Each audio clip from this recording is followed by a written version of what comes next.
The Magnitsky Act is on the march.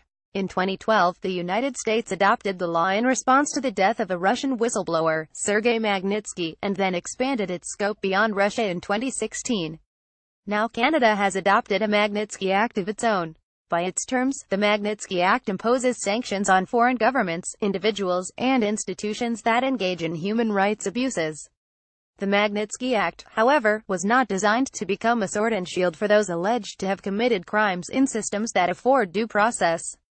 Rather, in the words of our State Department, the law is intended to identify and hold accountable persons responsible for gross violations of human rights and acts of significant corruption. Unfortunately, things don't always work out as planned. As The Hill reported this past summer, Zvitan Vasilev, a fugitive indicted Bulgarian businessman, is seeking to invoke the Magnitsky Act, here in the United States, in a gambit to avoid prosecution back home. There, Vasilev is accused of embezzlement and money laundering in connection with the failure of Bulgaria's fourth-largest bank, Corporate Commercial Bank, in which Vasilev was the main shareholder. More than $1.5 billion was purportedly looted from the bank by Vasilev and his associates.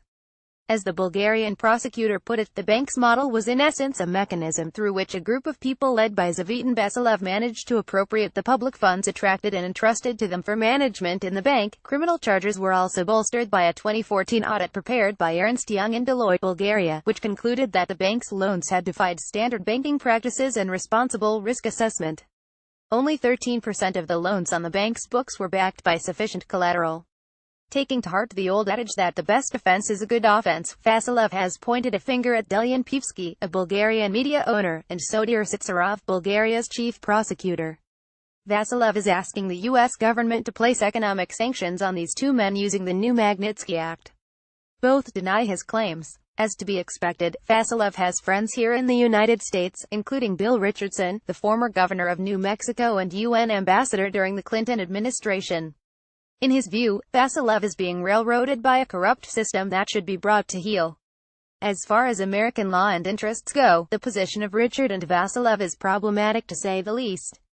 It also defies reality. For starters, Bulgaria is rated as a free country by Freedom House, on a scale of 1 to 7, with a 1 being the highest rating.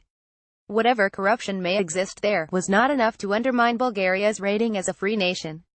As Freedom House observed, Bulgaria holds free elections, and its press is pluralistic. Beyond that, despite funding shortages and other obstacles, civil society groups have been active and influential. That does not sound like a country that should be lumped together with the likes of Russia, Iran, Libya, and North Korea, countries sanctioned by the United States for human rights abuses and wholesale corruption. Indeed, Bulgaria's courts have already passed the test in the United States, where a federal court sitting in Chicago has rejected the contention that Bulgaria is so corrupt that it cannot give a defendant a fair shake or administer justice.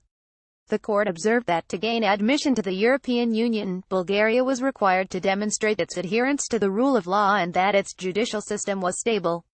To put things even more sharply, NATO conducted military drills in Bulgaria in the last few months. Yes, Vasilev has denied culpability and has fought extradition from Serbia, claiming innocence. But ultimately, Vasilev's innocence should remain with the purview of Bulgarian courts, as opposed to the U.S. State Department or U.S. Treasury Department.